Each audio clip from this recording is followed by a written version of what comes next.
Welcome to the Beyond the Basics guide for the Nikon D7000. This is a great camera that will capture amazing images as well as HD video.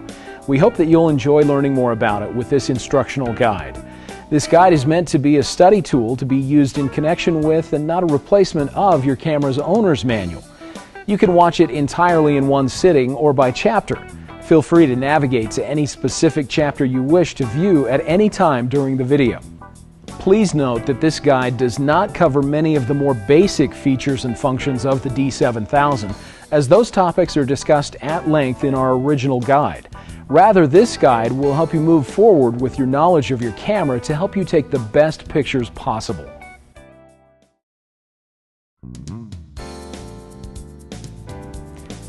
One of the new features Nikon has included on the D7000 are the user settings modes. The U1 and U2 modes. These modes allow you to save entire banks of settings to a single, easy-to-recall mode. User settings modes are especially useful and time-saving when you find yourself shooting in the same location, like a studio, on a regular basis. Depending on the type of photography that you do, you may also find these modes useful for typical landscape settings, settings for family snapshots, night photography settings, or any other scenario. The purpose of these modes is to make it fast and easy to recall any of the settings that you wish to save. We'll demonstrate some ways to customize and save settings to these modes. Note that when the settings in the user settings modes are saved, everything is saved. All of the exposure settings, the flash settings, white balance, autofocus modes, even image quality and image file type are saved. In this studio location, there are several things that we're going to adjust to make sure that the photos turn out the way we expect them to.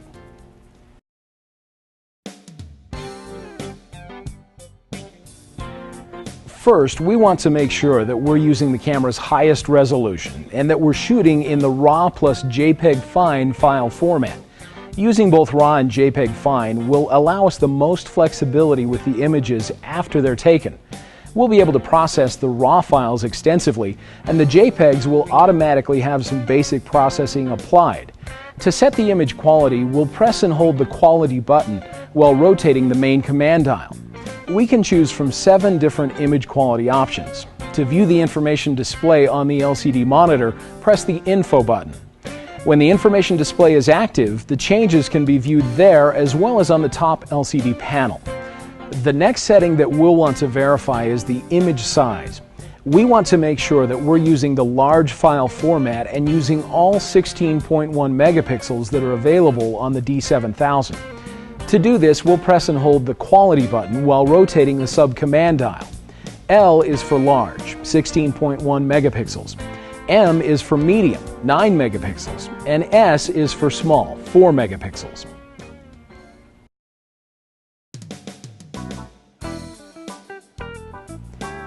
The next thing that we'll want to do is set a custom white balance. This will help us make sure that the color we see in the finished photo is true to the color of light that is being used here in the studio today. Setting a custom white balance is fast and simple. First, we'll press and hold the white balance button while rotating the main command dial. Then, press and hold the white balance button until a flashing PRE appears on the top LCD panel. Next, we'll make sure that our reference object, a simple piece of white paper, is under the light we'll be using. Finally, we'll take the picture. Sometimes the camera may have difficulty focusing on the plain white object, and you may need to switch the lens to manual focus. If the reading was good, a flashing good will appear on the top LCD. If the camera could not get an accurate reading, a flashing no GD will appear, and we would need to photograph the reference object again. With the Nikon D7000, you have the option to record and save up to 5 different values for the preset manual or custom white balance. An example of when this might be especially useful would be when you're photographing an event where there are several areas to shoot, and each had its own unique lighting. Using the different saved presets, you could quickly and easily change the custom white balance without the need to re-record the reference object each time. The D0 setting is the most recently recorded white balance setting. You can copy that setting to any of the other presets, D1 through D4. You can also comment on any of the presets to help you remember exactly which lighting that particular preset is for. To copy the D0 setting to another preset, press Menu and navigate to the Shooting menu.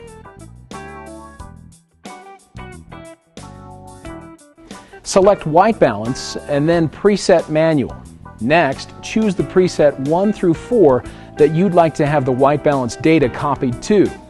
Press the Zoom Out button to see the options. Scroll to Copy D0 and press OK. Next, to place a comment on that setting, press the Zoom Out button again. Scroll to Edit Comment and press the right arrow on the multi-selector. We'll simply call ours Studio. To input a letter, press the OK button. And when you're finished, press the Zoom In button to save the comment.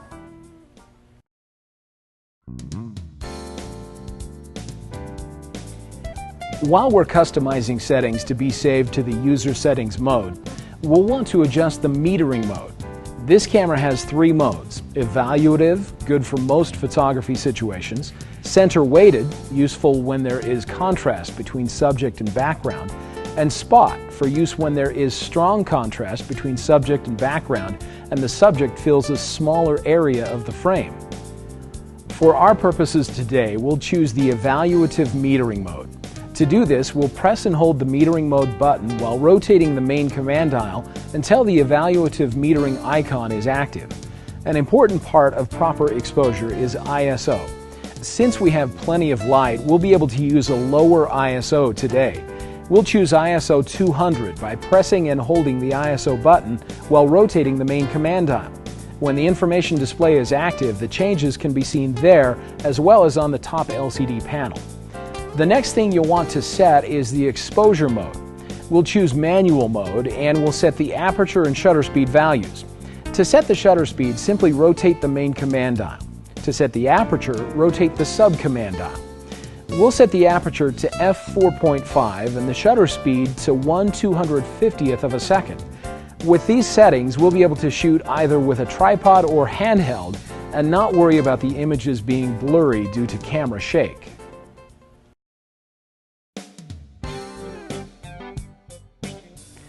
Another thing that we'd like to customize today is the exposure compensation. This will allow us to make the images all darker or brighter overall. Since we're emphasizing white and bright colors, we'll set the exposure compensation to the plus 0.3. This setting will make the images just a little bit brighter than they normally would be.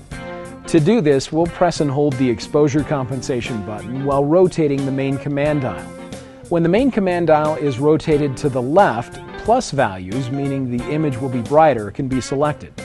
When the main command dial is rotated to the right, minus values, meaning the image will be darker, can be selected. Since we're purposely making our images a little brighter, it will be good for us to use the camera's active de-lighting feature. Active de-lighting helps preserve highlight and shadow areas, making images look more natural. Overall, active de-lighting is a great way to improve your photos in camera. Active de-lighting is accessed in the camera's menu system under the shooting menu. The low setting is good for higher ISOs and the high setting is good for low ISO photos. We'll choose normal.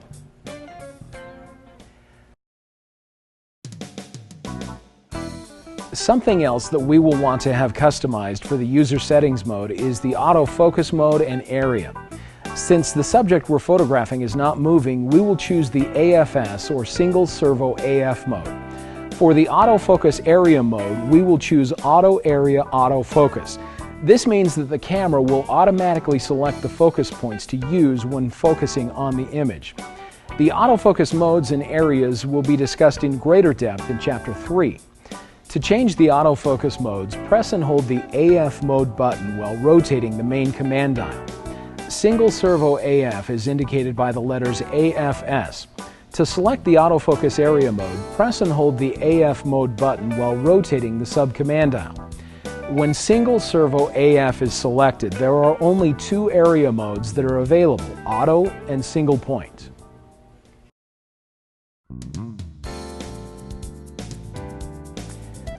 Now that we've made adjustments to the important settings for this shooting scenario, we're ready to save all of these things as a user settings mode. Doing this is fast and easy. First, press the menu button and scroll to the setup menu. Then find Save User Settings and press OK. The camera will then give you the option of choosing U1 or U2 to save the settings to. We'll choose U1 and press OK. Then select Save Settings and press OK again. Now we're finally ready to take some photos with this new saved mode. As we're taking pictures, we may notice that we'd like to modify specific settings. Making changes will not affect the user settings mode unless we resave those settings as one of the user settings modes. As you become more familiar with the user settings modes on your camera, you'll want to customize them to fit whatever shooting scenarios are most common for you, or whatever scenarios are the most complex.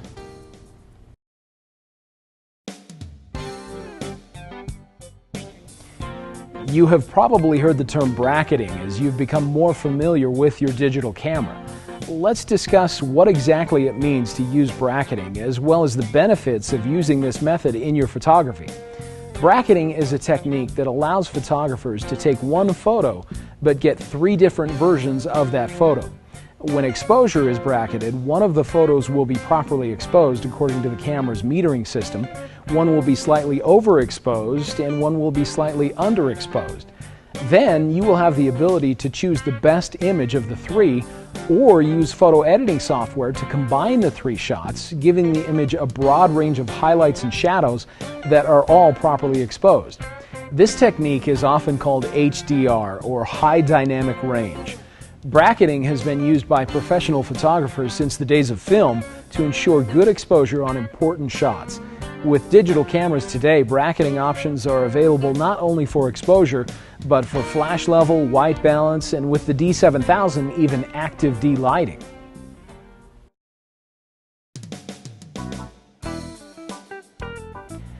Let's first look at how to configure the camera for exposure bracketing. The first thing that you'll need to do is set the release mode. When you're using one of the continuous release modes, you'll press and hold the shutter button to record the number of frames you'd like. In the self-timer release mode, you can set the number of shots to be taken each time the shutter is pressed. To do this, navigate to the Custom Settings menu and select Timers AE Lock. Then select Self-Timer. Here you can edit the number of shots to be taken each time the shutter is pressed. For the other release modes, 1 shot will be taken each time the shutter button is pressed. We'll choose the continuous low-speed release mode. We have already chosen to have 3 frames recorded per second in the camera's menu. To adjust the number of frames per second, navigate to the Custom Settings menu, then Shooting Display. Scroll to D6 CL Mode Shooting Speed and select the number of frames per second. The next step to configure the camera for exposure bracketing is to select what type of bracketing you'd like from the menu system.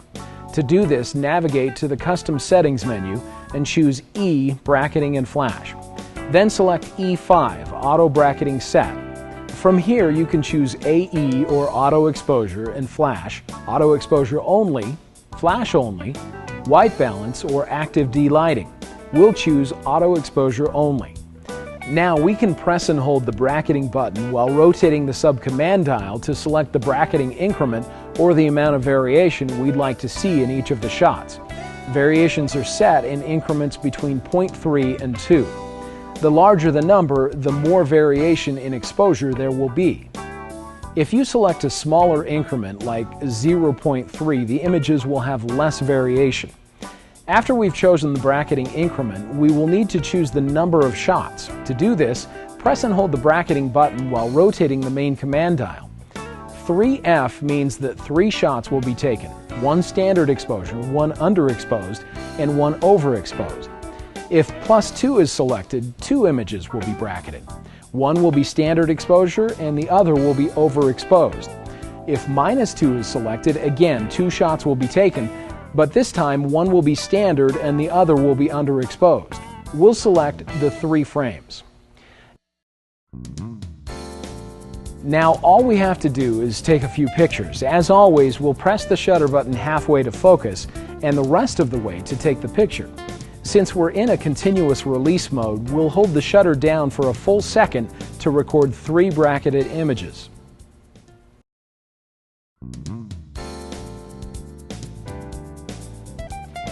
Now that we have experimented with exposure bracketing, let's look at the flash level bracketing feature. Although using flash bracketing is very similar to exposure bracketing, there are a few settings that we'll need to change. First, since we're using the flash, we'll change the release mode from continuous to single frame. Next, we'll need to change the bracketing set from auto exposure only to flash only. Again, this is in the menu system under the Custom Settings menu, Bracketing and Flash, and Auto Bracketing Set. This time we'll choose Flash only. We could also choose Auto Exposure and Flash, which will bracket the exposure level combined with the flash level. The next thing that we'll need to do is verify that the flash is set to the TTL control. This setting is also located in the Custom Settings menu under Bracketing and Flash. Select E3, Flash Control for built-in flash, and choose TTL. With the TTL flash control, the flash output is automatically adjusted. The other three flash options, manual, repeating, and commander mode, will not produce accurate results when bracketing.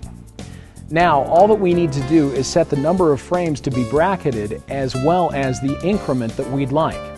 Again, we'll just press and hold the bracketing button while rotating the main and sub command dials. Rotating the main command dial selects the number of frames, and the sub command dial selects the increment. Finally, we'll take some pictures. As always, we'll press the shutter button halfway to focus and the rest of the way to take the picture. In the single release mode, we will need to press the shutter button 3 times to take 3 separate bracketed shots.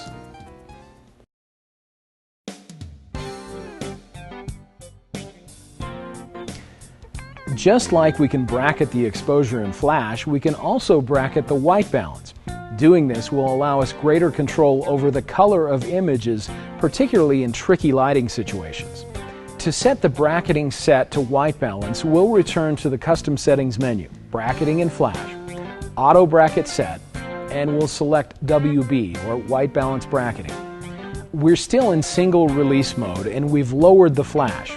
Also, we will have the best results if we have chosen an appropriate white balance setting or taken a custom white balance.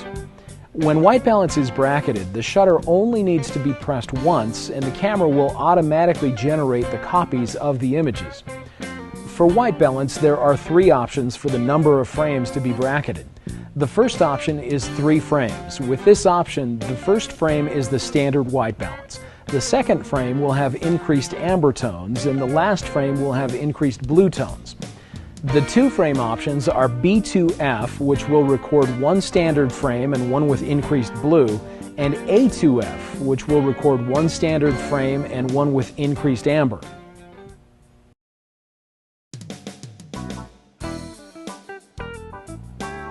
In addition to bracketing exposure, flash, and white balance, the Nikon D7000 also allows you to bracket the active D-lighting. Active D-lighting is a feature on many of the newer Nikon digital SLRs that improves the detail in shadow and highlight areas of your image.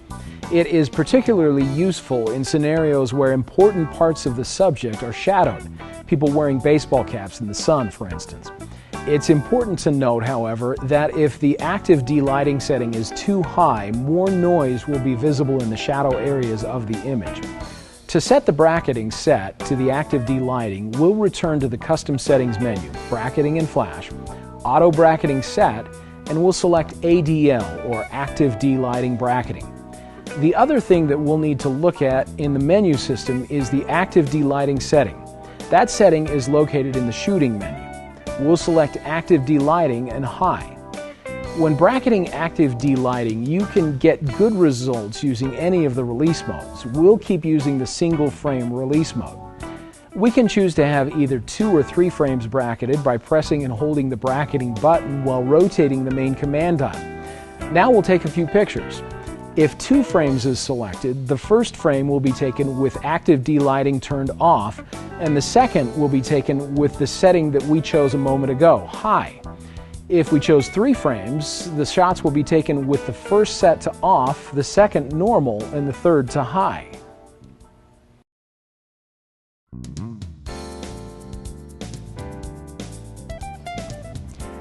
The Nikon D7000 has a sophisticated autofocus system with a variety of autofocus modes and areas that when used well together will help you get great focus regardless of what type of subject you're photographing. Understanding how all of the modes and areas work together might seem a little confusing, but this chapter of the guide will help you know when to use each autofocus mode as well as each autofocus area mode.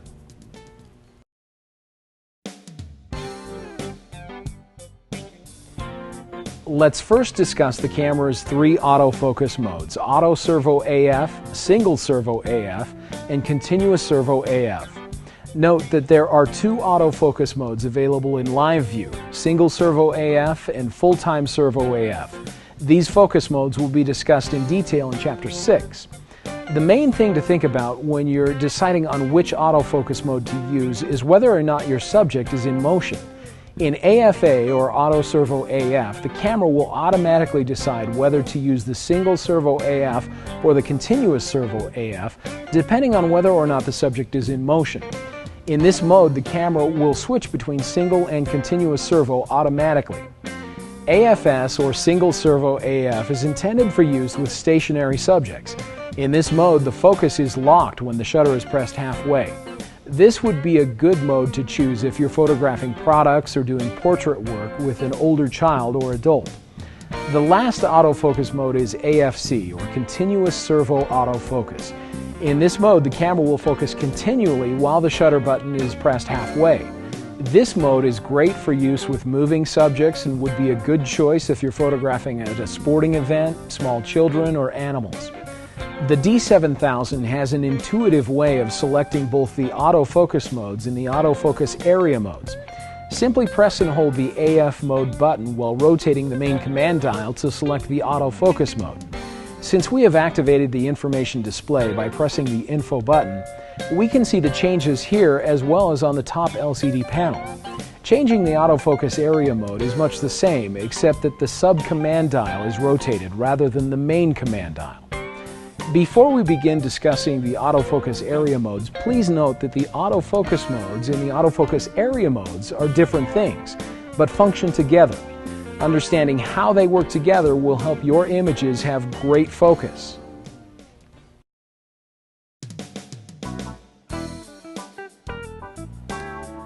There are four basic autofocus area modes: Auto Area AF, Single Point AF, Dynamic Area AF, and 3D Tracking. In Auto Area AF, the camera will automatically find the subject and choose the appropriate focus point or points to use. This autofocus area mode is available for use with all three autofocus modes. Auto Area AF is great for snapshots and for situations when you don't have time to select the focus point manually. In the Auto Area AF mode, the camera may occasionally choose to focus on a subject other than what you had intended. The next autofocus area mode is Single Point AF. In this autofocus area mode, you will manually select the exact focus point that you would like the camera to use for focus. This autofocus area mode is great for stationary subjects. Once you have selected Single Point AF for the autofocus area mode, it is easy to select the focus points using the camera's multi-selector. You can see the focus point that is selected in both the viewfinder and the LCD monitor. The camera will focus only on the subject that is in the selected focus point. If you want to quickly set the focus point back on the center point, simply press the OK button. The third autofocus area mode is Dynamic Area AF. This mode is available only in the Auto Servo AF and Continuous Servo AF modes.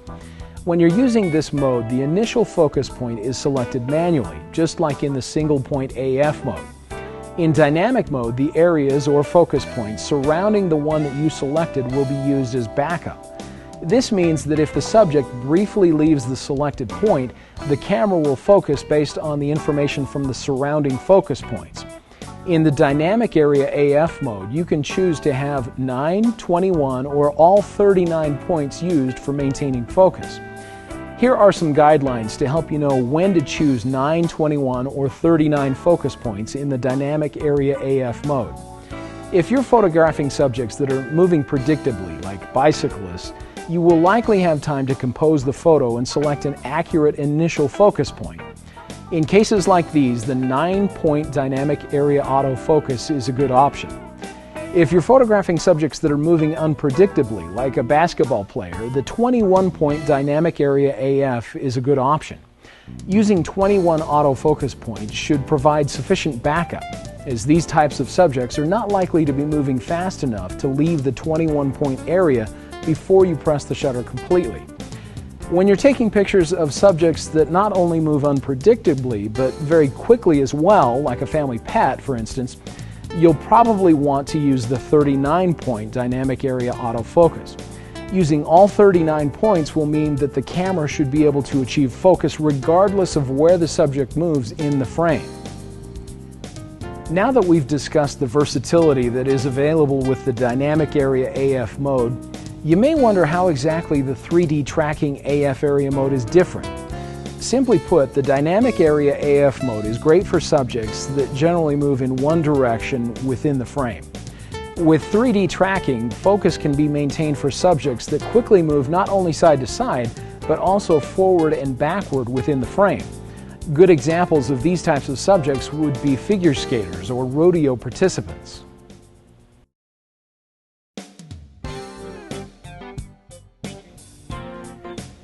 Now that we've discussed the camera's autofocus modes and autofocus area modes separately, let's talk about how all of the autofocus functions could work together in specific shooting scenarios. Let's first use a sporting event, a football game, for an example. Subjects in this type of scenario will be in motion, so selecting either auto servo or continuous servo AF would be a good choice. If single servo AF was chosen, the camera would not continue to focus on the subject as the shutter button was pressed halfway down. After the autofocus mode is set to AFA or AFC, either dynamic area or 3D tracking would be good choices for the autofocus area mode. The speed and predictability of the subjects would determine whether dynamic area or 3D tracking would be the better choice. If the action is somewhat predictable and motion is generally from side to side, using the dynamic area AF would get good results. If the action is more erratic and the motion is not only side to side but forward and backward as well, 3D tracking would be a good option. So when you're at a sporting event, like a football game, you'll probably want to choose continuous servo AF for your focus mode, and depending on the level of action in the game, either dynamic area or 3D tracking for the AF area mode. Now let's discuss a portrait scenario. Assuming that you're photographing an older child or adult, the subject will be stationary, so a good AF mode would be single servo AF.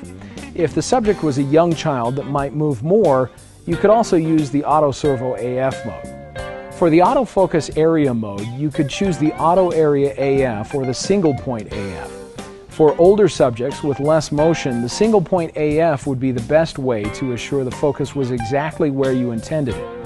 But if the subject was a younger child, there may not be time to select the individual focus point, so the auto servo AF would be a good option. So when you're doing portrait work for older children and adults, single servo AF combined with single point AF will give you the most accurate results. When you're photographing younger children, you may want to use the auto servo AF combined with the auto area AF to get good focus.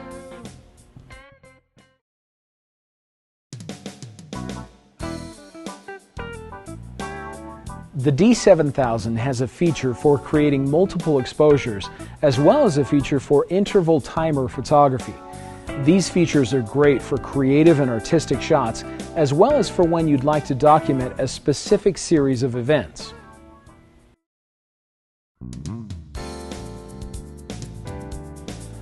First, we'll discuss the multiple exposure function of your camera. In film and digital photography alike, a multiple exposure is created when the film or image sensor is exposed 2 or more times to 2 or more different images. The final image has the additional images superimposed over the first. This photography technique is useful for creating artistic effect and is most commonly used when photographing fireworks, lightning, or superimposing a bright moon in a daylight scene. Let's walk through how to set up your D7000 to shoot a multiple exposure image. Note that this function is available only in the P, S, A, and M modes. First, you'll want to enter the shooting menu and select multiple exposure. 3 menu items will appear on the screen. let's first discuss the number of shots option. You can choose to have either 2 or 3 images superimposed by using the multi-selector. The bottom menu item is the auto gain option. The gain determines how much adjustment to exposure the camera makes for each exposure. If you want to have the exact same exposure value for each shot, auto gain would be set to on. When the auto gain is set to on, the camera will use the exact same exposure value and automatically divide that exposure based on the number of shots. For instance, if the number of shots is set to 3, the exposure adjustment would be 1/3. Likewise, if the number of shots is 2, the exposure adjustment would be 1/2.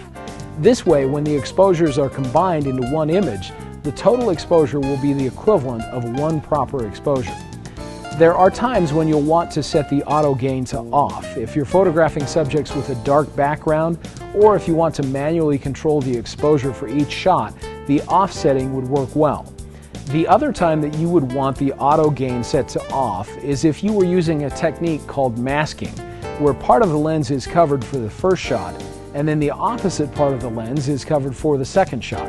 For these types of multiple exposure images, you would want each shot to have a full proper exposure.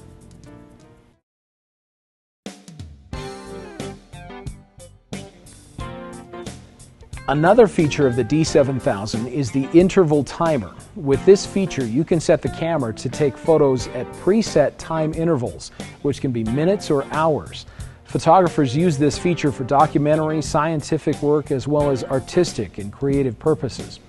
The interval timer could be used for photographing anything from runners in a race to dramatic sunrise, sunsets, to create self-portraits in a studio. You'll probably get the best results using this function if the camera is on a tripod. To use this function on your camera, first make sure that you're not using the self-timer or remote release modes, and that the date and time have been accurately set on your camera.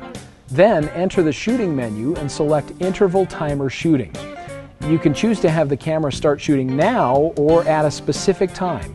If now is chosen, the first shot will be taken about 3 seconds after the settings are completed. If you'd like shooting to begin at a specific time, highlight Start Time and use the multi-selector to select the hour and minute that you'd like shooting to begin. Note that the time in the interval timer is 24-hour notation. The next step in setting up the interval timer for shooting is choosing the interval, or the amount of time you'd like to have pass between the shots. Using the multi-selector, you can set the hours, minutes, and seconds. If you're anticipating slow shutter speeds, you'll want to make sure that you choose one interval or time that is longer than the slowest shutter speed you expect the camera to use. When you're finished, press the right arrow on the multi-selector to continue. Now, you'll need to choose the number of intervals, as well as the number of shots you'd like the camera to take at each interval. Again, simply use the multi-selector to make your selections. The option on the left side of the screen is the number of intervals. Once that has been set, you can choose the number of shots you'd like the camera to take at each interval. When you have entered values for both of these settings, press the right arrow button on the multi-selector to continue. Finally, you're ready to have the camera start taking pictures. Highlight On and press OK. If you'd like to simply save the settings and go back later to turn the shooting on, highlight Off and press OK. Since we chose Now for the start time, the camera will begin shooting about 3 seconds after OK is pressed. Note that while interval timer photography is in progress, you can freely play back and adjust menu settings, but the settings within the interval timer function cannot be changed while interval timer photography is in progress. Let's say that you'd like to pause the interval timer shooting. There are 3 ways that you can do this. First, you can enter the interval timer menu and press Start and pause, then OK. You can turn the camera off and then on again. You would use this method if you need to change the memory card.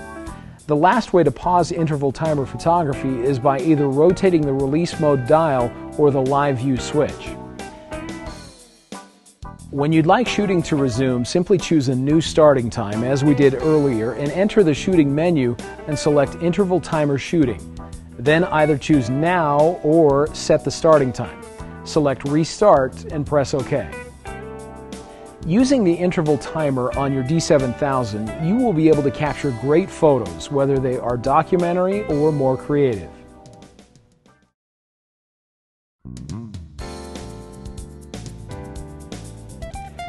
The Nikon D7000 has a large LCD monitor where we can review images, adjust menu settings, and access the information display. There are many options available for previewing images, and many of the camera's settings can easily be accessed through the information display. Let's discuss how to use these camera features.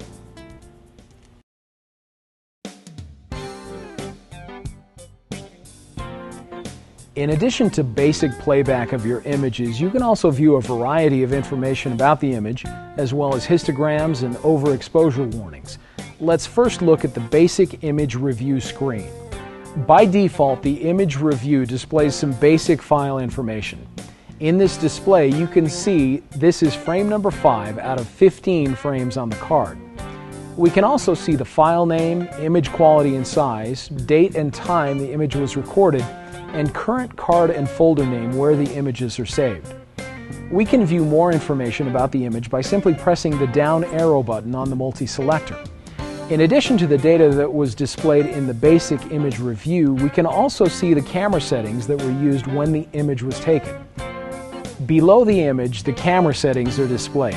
Here we can see the metering mode, the shooting mode, the shutter speed, aperture or f-stop, ISO speed, the focal length the image was taken at, the exposure and or flash compensation, white balance setting, color space, picture control, and active delighting settings.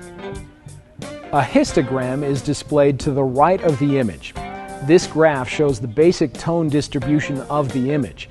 Generally, if the photo is underexposed or simply has a lot of dark tones, the histogram distribution will be shifted to the left side of the graph. If the photo is overexposed or has a lot of light tones, the histogram distribution will be shifted to the right of the graph. The histogram will give you a basic idea of the overall exposure of your image when you're outdoors in bright sunlight and the photos are difficult to see on the LCD monitor. The D7000 also has an option to display all of the camera's shooting data in the image review. This setting will need to be enabled through the camera's menu system. We'll enter the playback menu, scroll to display mode, and press OK. We'll scroll to data at the bottom of the screen. Press OK to enable. Scroll back to done at the top of the screen and press OK to save the changes. To view the full shooting data in the image review, press the down arrow button on the multi-selector. This will take you to the first of 3 screens of shooting information. You can press the down arrow a second time to view the next screen of data and a third time to view the last screen of data. The settings and information are shown on the left side of the screen with their respective values shown on the right. Another piece of information that we can view with the image review is the focus point or points that were used when the image was taken. This setting will need to be enabled through the camera's menu system. Within the playback menu, we will scroll to display mode. The focus point option is under basic photo info. Highlight it, press OK to enable, and scroll back to done. Press OK to save changes. Now, when we review images, the focus points are shown in red over the image. There are times that you may want to have the camera warn you if certain areas of your photo are overexposed. Your D7000 can show you overexposed areas with blinking highlights. This feature can show the highlight warning for the image as a whole using all 3 channels as well as for specific channels R, G, and B. Again, this setting is in the playback menu under display mode. Enable highlights and select done to save changes. Now you can see blinking highlights in overexposed areas of the image. By default, the blinking highlights show highlights that are overexposed in all 3 channels. To view overexposed highlights in one specific channel, press and hold the zoom out button while using the arrow keys on the multi-selector to choose the desired channel.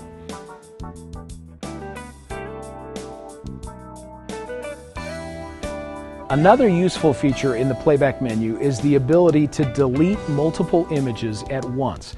First, go to the playback menu and select Delete.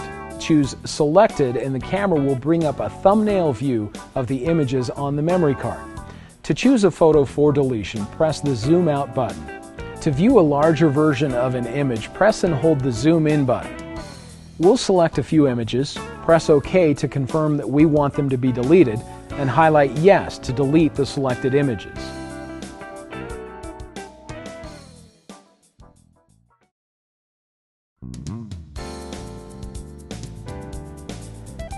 The design of the Nikon D7000 makes it easy to access many of the controls by use of the buttons and dials on the camera. Most of the other important controls and functions can be accessed via the camera's information display.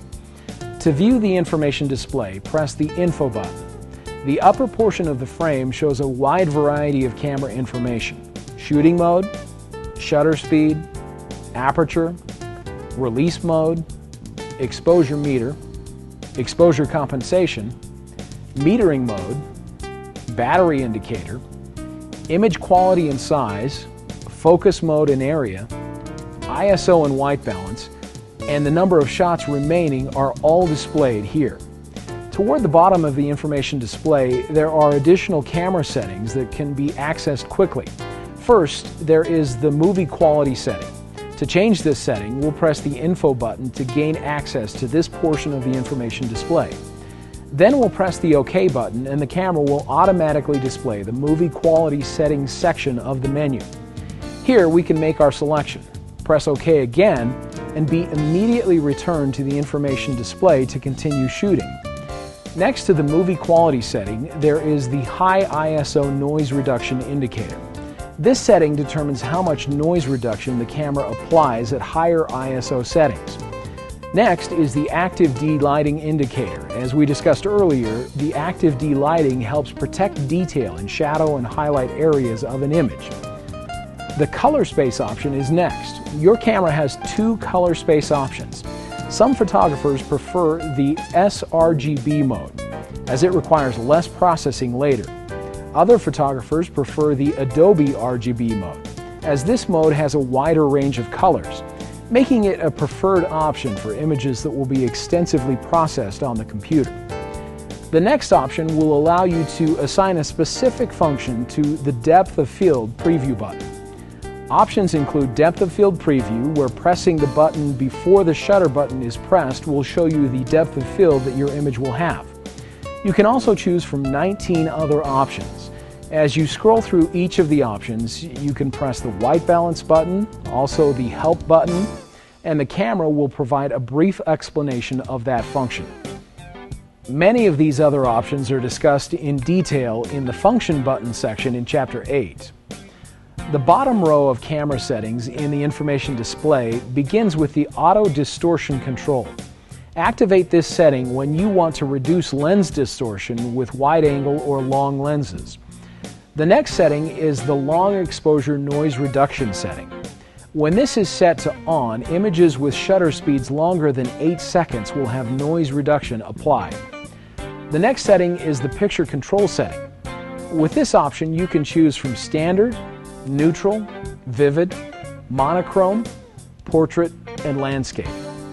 The option in the information display is where you can assign the AEL/AFL button. You can lock different settings. You can choose to have the button lock both exposure and focus, exposure only, focus only, exposure with hold, meaning that the exposure will be locked when the button is pressed, and stay locked until the button is pressed again. You can also choose to have the button perform autofocus the same way the shutter button does when it's pressed halfway down. Or you can have the button lock the flash value of the built-in or external flash. The last option in the information display is to assign the function button to a specific function. These functions will be discussed in Chapter 8, but again, you can press the white balance help button to view a brief explanation of each function.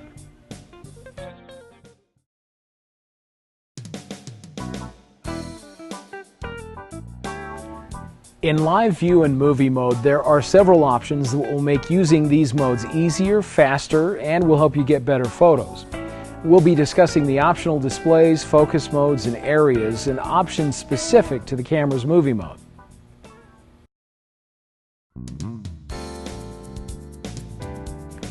First, let's talk about some of the camera's optional displays while using the live view and movie modes.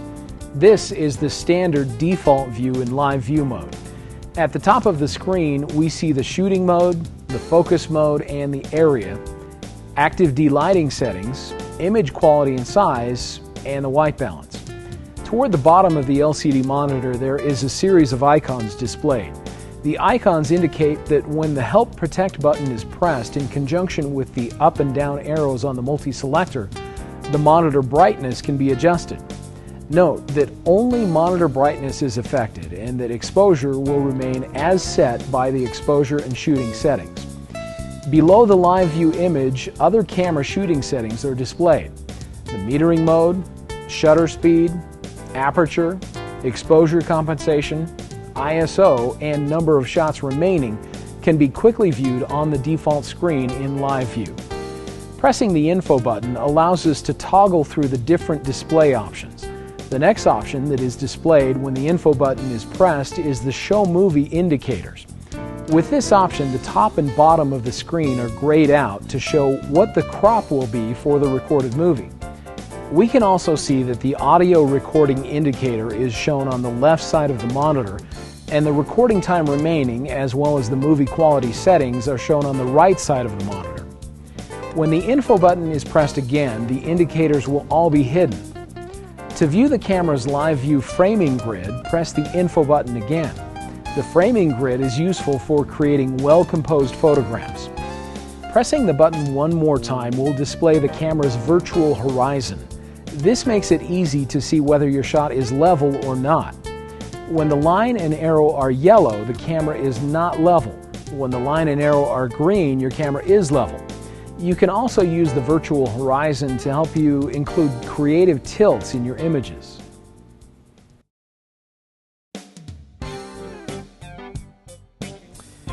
Using the focus modes and focus area modes in live view and movie mode is similar to using the focus and focus area modes when you're shooting without live view or movie mode. In live view and movie mode, the focus modes and focus area modes are selected the same way that they are in the normal shooting modes. First, make sure that you're in live view by rotating the live view switch. Then, press and hold the AF button while rotating the main command dial to change the focus mode. The sub-command dial changes the focus area mode. In live view and movie mode, there are two focus modes, AFS or single servo AF and AFF or full-time servo AF. Like in the normal shooting mode, single servo AF is best suited for stationary subjects. The focus will be locked using the selected focus point when the shutter is pressed halfway. Use this mode when you're photographing objects or stationary people. The other autofocus mode that is available in live view and movie mode is AFF, or full-time servo. This is a great mode to use for moving subjects. Using the selected focus point, the camera will focus continually, even without the shutter being pressed. Focus will be locked when the shutter is pressed halfway down. In live view and movie modes, there are 4 different AF area modes: face priority, wide area, normal area, and subject tracking. For the wide, normal, and subject tracking AF area modes, use the multi-selector to move the focus point to the desired area of the frame. You can press the OK button to quickly place the focus point in the center of the frame. If you select face priority, the camera will automatically find and focus on faces in the frame. Wide area is best suited for photographing landscapes and other non-portrait subjects. Use normal area when you want to pinpoint focus on a specific part of the frame. Using a tripod will help you make sure that focus stays exactly where you want it. This is a great mode to use when you're photographing small subjects. The last AF area mode is subject tracking. This mode is great for moving subjects. You'll need to position the focus point and press the OK button. This will tell the camera to track the subject in the focus point as it moves across the frame. To end subject tracking, press the OK button again.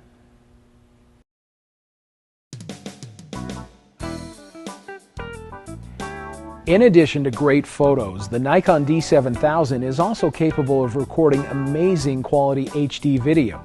You can set the camera to record video in one of 3 different resolutions or frame sizes, each with a high or normal quality setting. The purpose or use of the finished video will help you decide which resolution, frame size, and quality settings to use. Keep in mind that the higher the resolution, the larger the file sizes will be. The movie recording options, including frame size and quality, are available in the camera's shooting menu under Movie Settings. The first option, Movie Quality, is where we'll be able to select the frame size and quality. Choosing one of the top 2 options, 1920 by 1080, will allow you to capture full HD video. Use this when you want the highest resolution video the camera is capable of recording. Choosing the high quality over the normal quality setting will not affect the resolution of your video, but it will allow you to capture smoother motion in action sequences. The second resolution option, 1280 by 720, is a good option when you want to have high quality video, but it doesn't need to be full HD. This frame size could be used for a family home movie or similar scenarios. Also within this frame size, you have the options of 24 or 30 frames per second. Choosing 24 will closely imitate the look that you would get if you were using a film video camera. 30 frames per second is more like what you'd see on television. The final frame size option is 640 by 424. This option is great for videos that you only intend to post on the internet. The lower resolution makes the file size smaller, making it easier to post the video for sharing online. Also, in the Movie Settings section of the shooting menu, we can make changes to the way that sound is recorded. There are 4 options for microphone sensitivity, including auto, high, medium, and low. There is also an option to turn the microphone off. When this is enabled, no sound will be recorded. You can also choose to have your movie files saved to either card 1 or card 2. This can be beneficial if you want to have the movie saved to a different card than your photos. Again, in the shooting menu under Movie Settings, simply select Destination. Here you can not only choose which card to have the movie files saved to, but you can also see how much recording time is available on each card. If you'd like to have control over the shutter speed and ISO when recording movies, you will want to set the manual movie settings to on.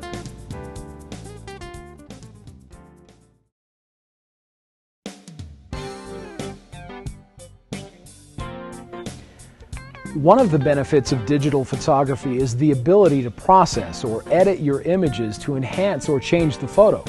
The Nikon D7000 provides a variety of options for processing your photos inside the camera itself. This chapter will discuss many of these options, which are available in the camera's retouch menu.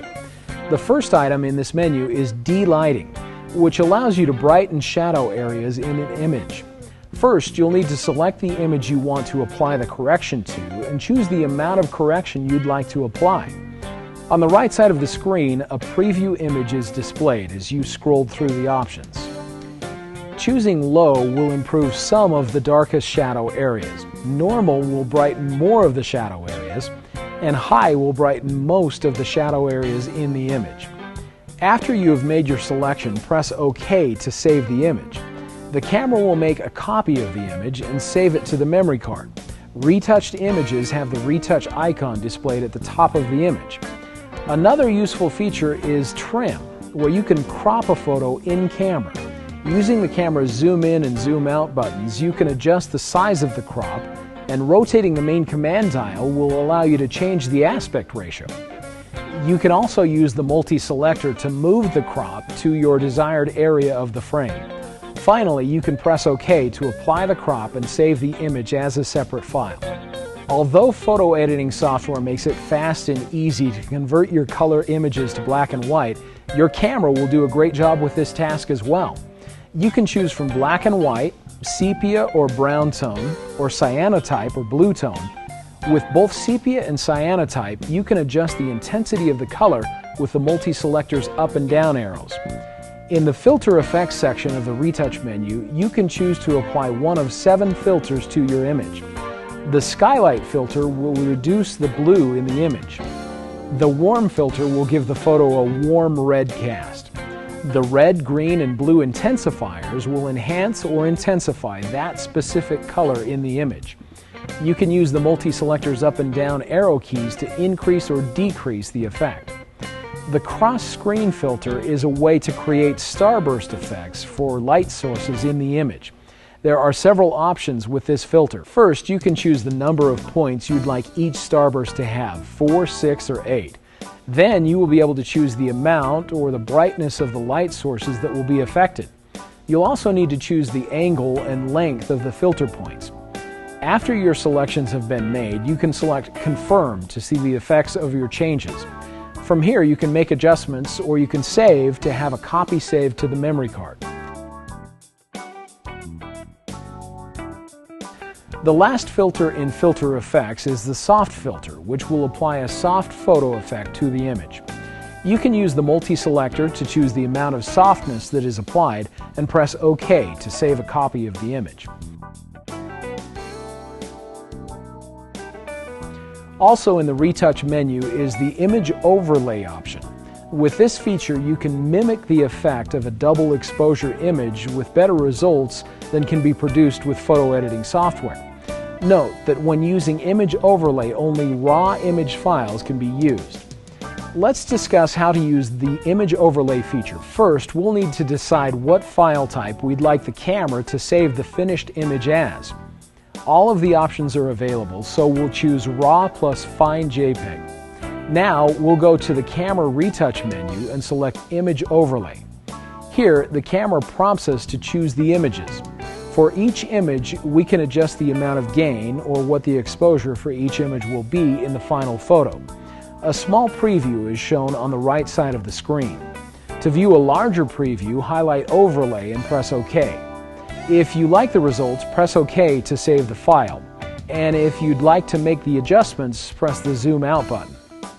If you primarily shot using the RAW file format, you may find that at times you need a JPEG copy of an image, but don't have immediate access to the computer to convert the file. The D7000 has an easy way to create a JPEG file in camera. To use the camera's NEF or RAW processing, highlight that option in the retouch menu. Select the image that you'd like to save a copy of. Here you can adjust several items: image quality and size, white balance, exposure compensation, picture control, ISO noise reduction, color space, and de-lighting. After you have made the desired adjustments to each of these settings, highlight EXE and press OK to make a JPEG copy of the image. Another useful function in the retouch menu is the resize option, where you can create smaller copies of images. The first thing to select is the destination where you'd like the resized copy to be saved. You can choose to have the copy saved to either card 1 or card 2. Next, you can choose the size of the image copy. Options ranging between 2.5 megabytes and 0.1 megabytes are available. Finally, you can select an image or images to resize. Choose Select Image and scroll to a photo that you'd like to resize. Press the Zoom Out button to choose the image. From here, you can either continue choosing images or you can press OK to create a resized copy. The camera will prompt you with the number of images or copies that you're creating. Press OK to save the resized copies. The straighten function can be used for any image, but it is especially helpful for landscapes and photos of architecture. Using this function is simple. Select Straighten in the retouch menu and choose the image you'd like to straighten. Using the left or right arrow buttons on the multi-selector, align the horizon or any other reference line with the displayed grid. When you have adjusted the photo to your liking, press the OK button to have the camera save a copy of the image. Depending on the lens and the focal length that you use, you may find that some of your images may have distortion, a sometimes unwanted effect where the photo appears to be either bloated or pinched. The D7000 has a feature to help correct distortion. To use it, select Distortion Control in the retouch menu. Choose Auto to have the camera automatically correct distortion, and you'll only need to fine-tune with the multi-selector. If you'd like to have complete control over the distortion control, select Manual. Next, select the image you'd like to work with and press OK. Use the multi-selector to adjust the distortion to your liking and press OK to have the camera save a copy of the image. If you don't own a fisheye lens but you like the effect, you can recreate it with the fisheye feature in the retouch menu. Simply select fisheye and choose the image that you'd like to apply the effect to. Use the left and right arrows on the multi-selector to choose how much fisheye distortion you'd like to apply and press OK to save a copy of the image. Similar to distortion control, the perspective control feature will help to reduce the distortion that is often caused when photos of architecture are taken from a low viewpoint. After you have chosen a photo, you can use the up, down, left, and right arrows on the multi-selector to make adjustments to the perspective distortion. Again, simply press OK to save a copy of the adjusted image. One of the creative features in the retouch menu is the miniature effect. When this effect is used, only a small portion of the image will appear to be in focus. Note that this feature works especially well with images that were taken from a high vantage point. We'll select Miniature Effect in the retouch menu and choose an image to work with. Then, using the multi-selector, we can adjust the area of the photo that will be in focus. Pressing the Zoom In button will allow us to see a preview of the image, and pressing OK will save a copy of that image.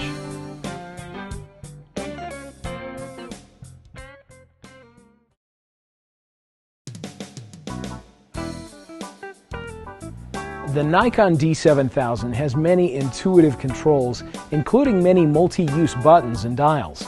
In this chapter, we'll discuss some of the added functions of many of the buttons and dials.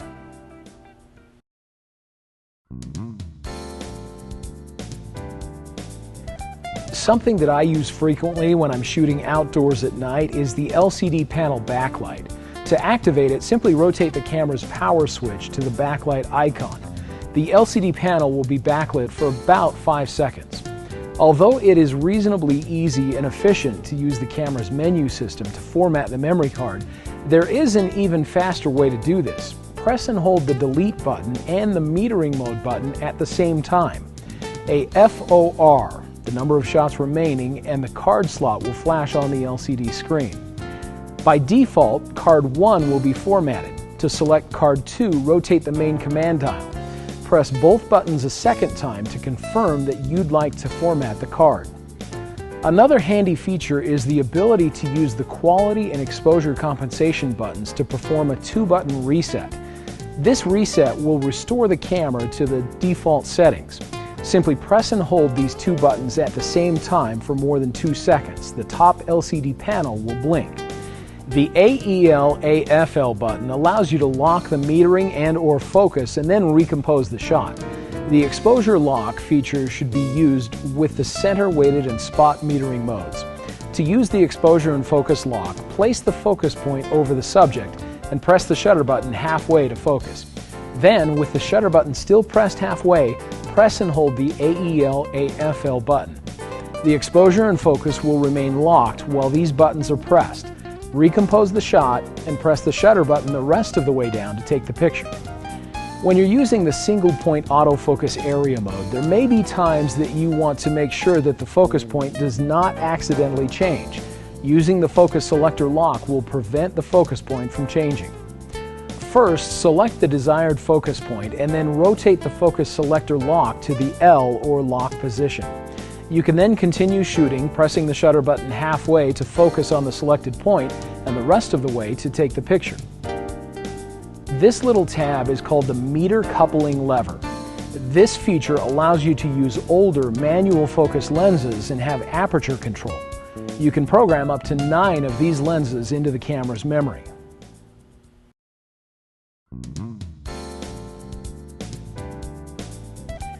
One of the most versatile buttons on the camera is the function button.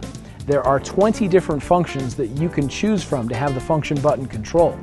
To assign a role to the function button, enter the camera's custom setting menu and select option F, Controls. Select option F3, Assign Function Button. Here you can see and choose from the available functions. Let's discuss each of the possible roles that can be assigned to the function button. The first option is Depth of Field Preview.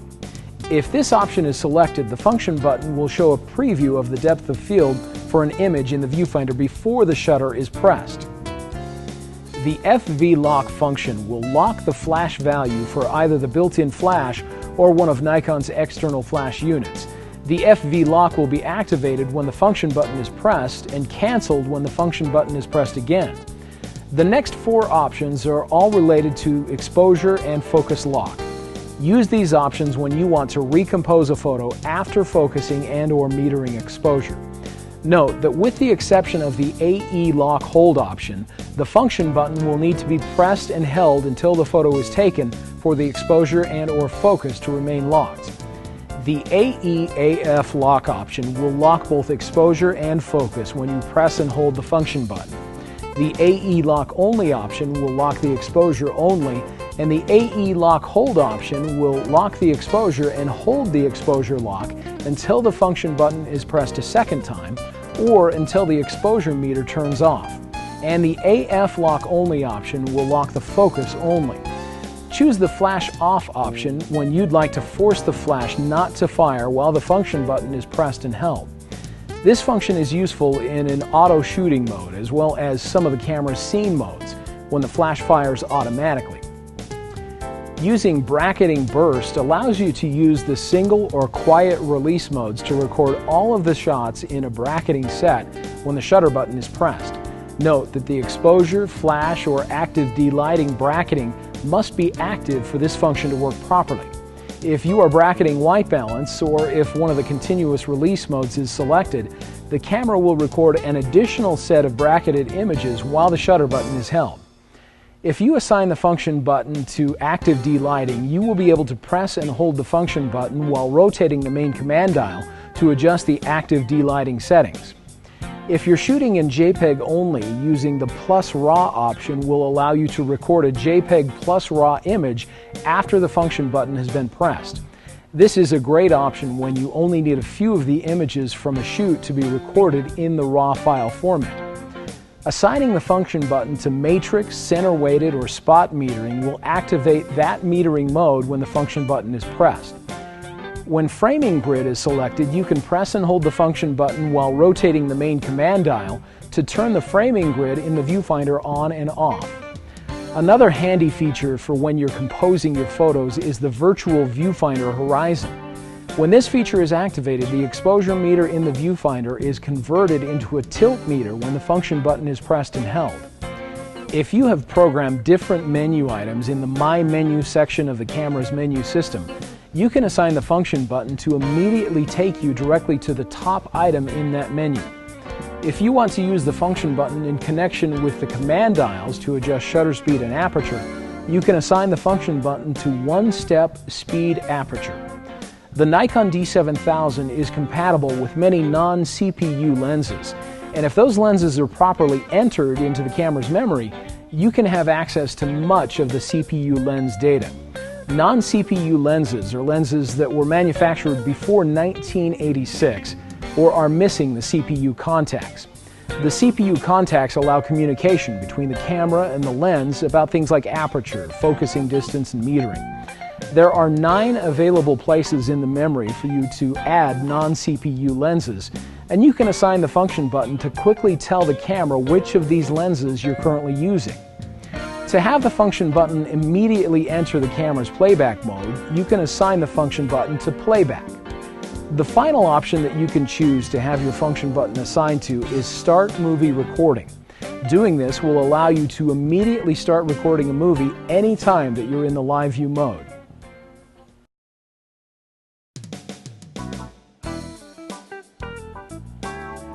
With Nikon's wide array of lenses, flash units, and other accessories like multi-power battery packs and GPS accessories, you'll be able to take amazing photos and further build your photography skills.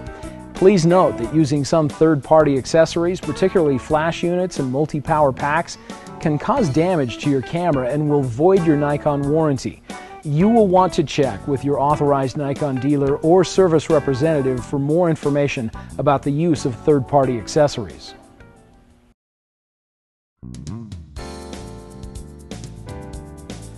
Nikon has produced many lenses and types of lenses since they began producing film SLR cameras. Since 1959, Nikon lenses have been produced using the F mount. meaning that they will fit any Nikon body with the same style mount. However, there are a few things that are important to know and remember if you are considering using older style lenses with your D7000. First, lenses that were produced prior to 1979, pre-AI lenses, will cause serious damage to your D7000's mirror, so do not try to attach one of those lenses to your D7000 body. If you have questions about a lens, refer to your camera's owner's manual for a complete list of incompatible lenses and accessories. Most lenses produced after 1979, or AI lenses, can be safely attached to your camera's body. But these lenses are those that are non-CPU, meaning that they will not automatically have the ability to meter or communicate with the camera. They are also manual focus lenses. One of the benefits of the D7000 camera body is that you can input lens data for these lenses through the camera's menu system. Doing this will enable many of the features that are available on CPU lenses, most importantly including the matrix metering option. Lenses that were produced after 1986 are considered to be CPU lenses and are generally fully compatible with the D7000 camera body. Most of them will autofocus and are capable of sharing important data with the camera body. A CPU lens can communicate with the camera body via these CPU contacts. These contacts will share a variety of information with the camera, including metering information as well as focusing distance. The lenses produced by Nikon today are CPU lenses and are identified as either a Type G or Type D lens. The G or D is shown on the lens barrel. The main difference between these two types of lenses is that the D lenses include an aperture ring like this, while the G lenses do not.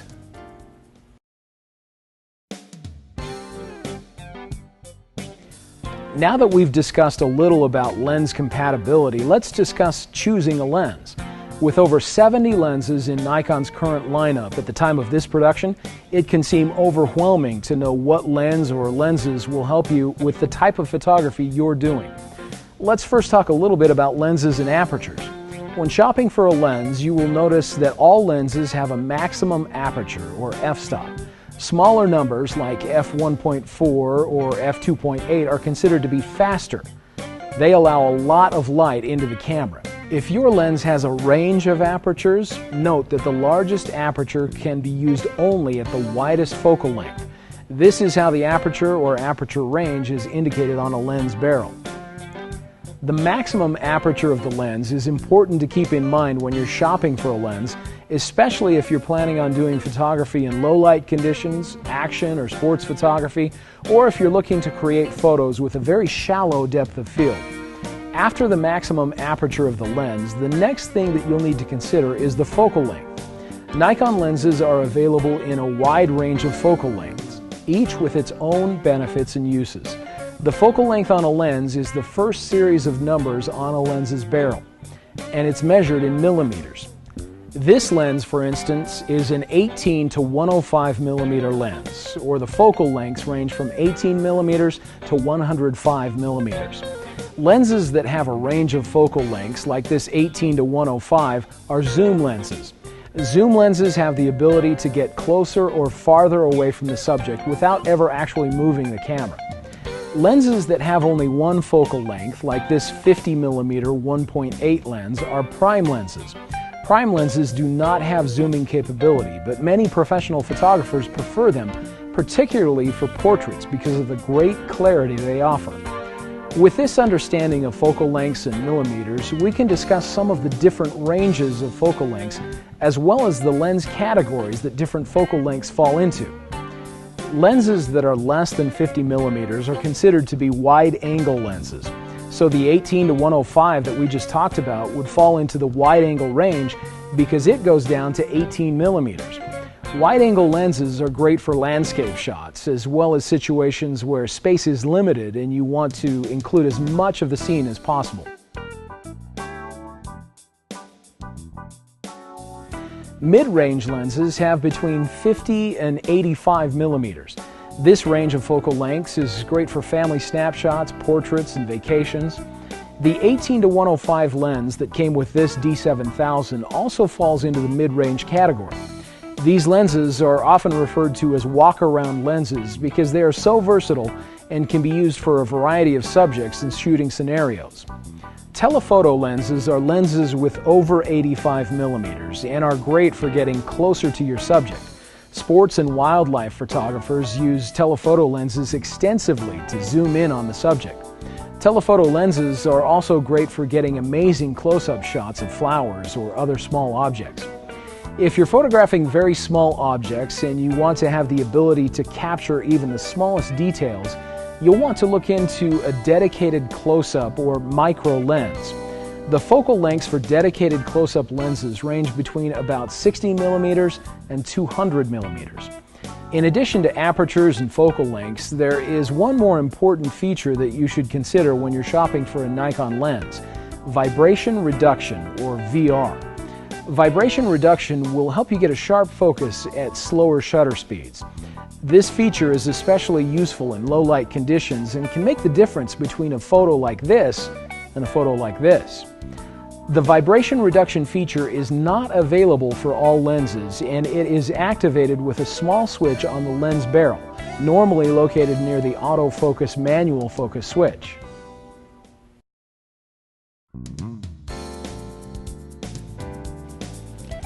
Now that we've discussed lenses, let's talk a little about another valuable accessory for your Nikon D7000, the optional flash unit or speed light. As mentioned at the beginning of this chapter, it is important to note that attaching any third-party or non-Nikon brand flash to your D7000 may void the camera's warranty and can cause damage to the camera itself. Nikon speedlights are intuitive, easy to use, and will provide you with greater freedom and flexibility regardless of the ambient light that you're working with. Although the Nikon D7000 has a powerful and effective built-in flash unit, there are many scenarios when use of an optional Nikon speedlight will improve your photos.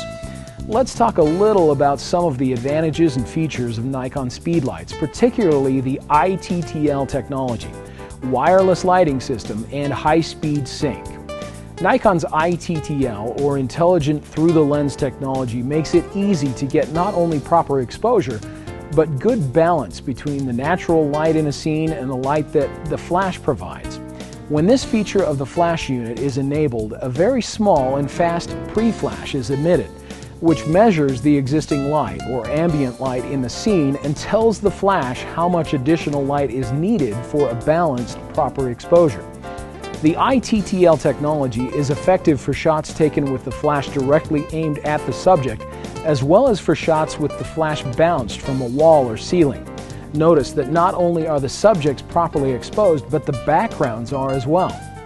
In addition to the ITTL feature on Nikon speedlights, the Nikon Creative Lighting System also offers amazingly easy and flexible advanced wireless lighting with almost limitless combinations.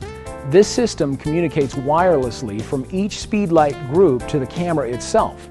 Combined with the ITTL technology, you will be able to capture properly exposed photos regardless of your location. Using this lighting system, you can create beautiful lighting for a studio, any indoor venue, or any scene outdoors. The advanced wireless lighting system can include up to 4 speedlight groups and an unlimited number of speedlights in each group. All of the speedlights will communicate wirelessly, and the commander in each group will communicate directly with the camera to provide optimal exposure for every shot. Another feature of the Nikon Creative Lighting System is the Auto FP high-speed sync. With other flash units, there is a maximum shutter speed, usually around 250th of a second, that makes it challenging to use the flash for taking good action photos. The Auto FP high-speed sync allows you to use much faster shutter speeds so that you can use the flash and still freeze the action.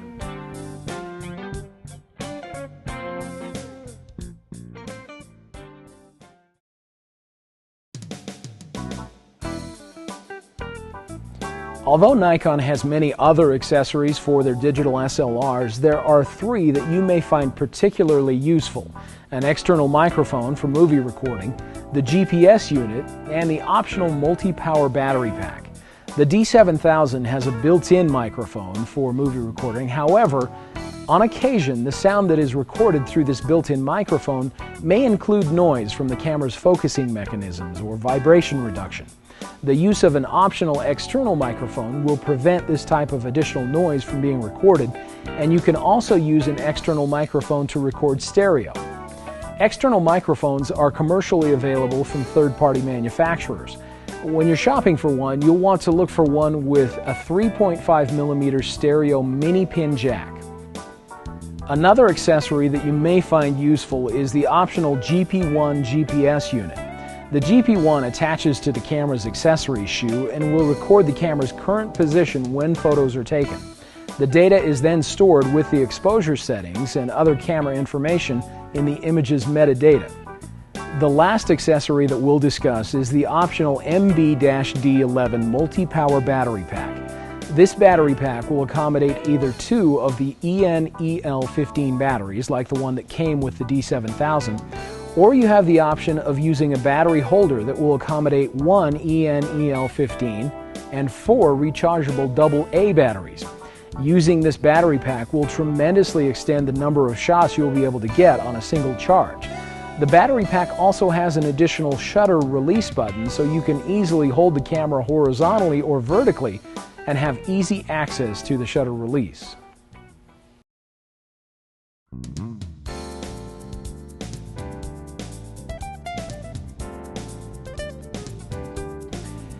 Throughout this guide, we have mentioned the two file types that your camera can record photos in, RAW and JPEG.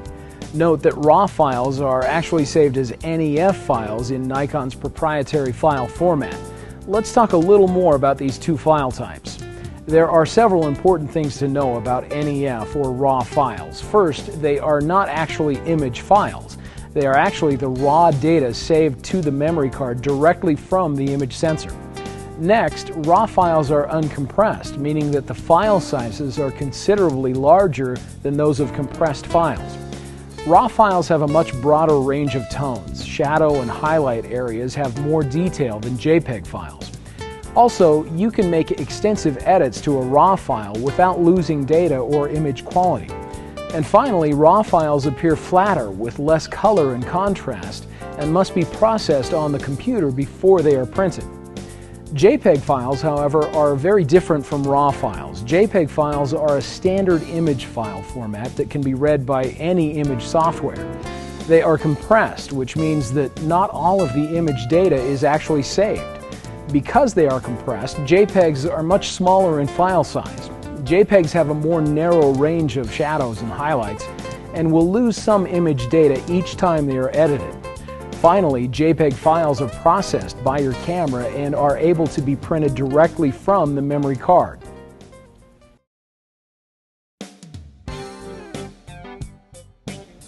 With the D7000, you can choose to have photos saved to different folders on the memory card, and you can even modify the file naming structure to suit your needs. Each folder on your camera's memory card can hold up to 999 images. When a folder reaches that number of photos, a new folder will automatically be created and photos will be stored in that folder. Let's look at how to change the folder where the images will be saved. First, enter the shooting menu and select Storage Folder, and select Folder by Number. You can change all three of the digits to create a custom folder number. Press OK to create the folder. You can repeat this process to create additional folders. Then you can go back to the shooting menu, select Storage Folder, and choose to Select Folder from List.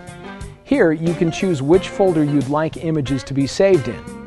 This can be very useful if you have multiple shoots or events in one day and you want to have the images from each shoot or event saved to a different folder on the camera's memory card. Another benefit of using multiple folders on the memory card is that you can copy images from one folder to another. In the camera's playback menu, select Copy Images. You'll need to choose which card you'd like the images to be copied from, or the source. We'll be copying images on card 1. Next, you'll need to select the images to copy.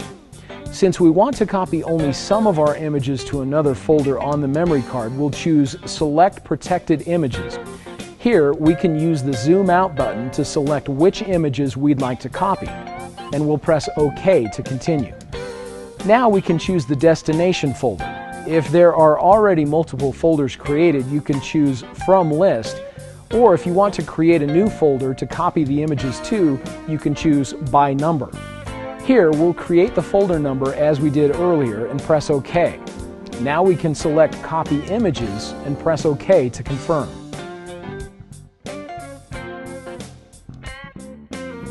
In addition to choosing the image storage folder, you can also customize the file naming structure. By default, the file names for images have a DSC_ prefix followed by a 4-digit number. The D7000 allows you to change the DSC to 3 letters or numbers of your choice for file naming. You might choose your own initials or perhaps letters that would help you remember or identify a particular shoot or event. To do this, go to the camera's shooting menu and select File Naming. An example screen will appear, and we'll press OK to continue. Here you can use the multi-selector to choose a new letter for each of the 3 spaces. Press OK to select the letter and move to the next space. When you're finished, press the Zoom In button to confirm and save changes.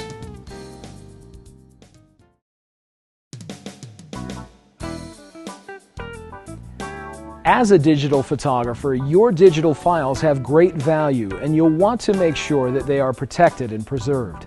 Computer hard drives, CDs, DVDs, and other storage devices fail, so it's important to always have your files saved in at least 2 different locations.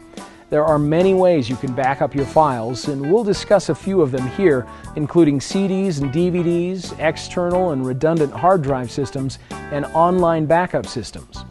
Regardless of which method of backup you choose, you'll want to have a regular system for backing up your files. It's a good idea to create backups at the same time as you download the files from the camera's memory card for post-processing. Remember to create backups in 2 different locations, in addition to your regular working hard drive.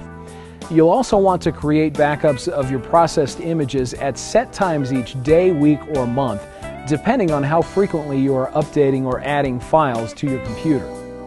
The most affordable way to create a backup of your files is to burn them to CDs or DVDs. It's always a good idea to make multiple copies of each CD or DVD, as well as have at least one additional backup method. There are a few things to know about using CDs or DVDs to archive your images.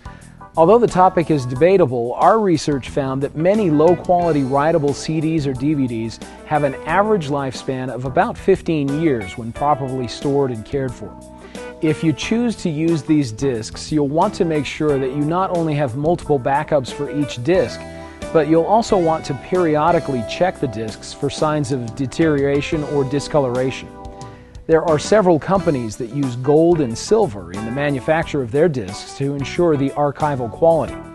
These discs are more costly than the low-quality counterparts, but they will normally have a lifespan of anywhere from 100 to 300 years. Be sure to look for the manufacturer's guarantee when shopping for silver or gold CDs or DVDs. Although these discs are more archival, you will still want to make sure that you have multiple copies of each disc. Regardless of which type of CD or DVD you use to back up your image files, you'll want to follow a few simple rules to help your discs last as long as possible. First, always check the disc to verify that the contents have been successfully recorded before placing it into storage. Always handle the discs with care, using only the outer edges or center hole. Also, use only non-solvent permanent marker on the disc and only write on the inner hub area. Finally, you'll also want to make sure that discs are stored upright in jewel cases or paper sleeves in a cool, dry place. In addition to having a CD or DVD backup of your files, it is also a good idea to have the files saved using another method. External hard drives have become increasingly affordable and are available in a variety of capacities. When you use an external hard drive for backup purposes, you'll want to use a different hard drive for everyday working use to preserve the integrity of the backup drive. Another option for backing up your image files is a redundant hard drive or RAID system. These systems vary in size, speed, and cost, but can be an effective backup method. Let's discuss how these systems work. Inside this box there are 2 hard drives. Some systems have 2 hard drives, others have 4 or more. Depending on the type of configuration you choose, each of the hard drives can hold the exact same data. This way, when one of the hard drives fails, the other drive will still have all of the data, and the bad drive can easily be replaced and repopulated with the data from the good drive. The system is connected to a computer using a standard USB cable or through a network. Some of these systems are very user-friendly and easy to install. Others may require the assistance of your local computer service technician. Again, it is a good idea to have your files saved using at least one additional method. One other way to keep a backup of your files is through an online backup service. These services vary not only in cost, but in the way that the backups are managed. Most of these services will require that you install a piece of software on your computer. At a set time each day, week, or month, the software will back up your files via the internet to a remote server. One of the advantages of using an online backup service is that in case of fire or other natural disaster, your files will be safe at an off-site location. Many photographers keep external hard drives, CDs, or DVDs in addition to using an online backup service.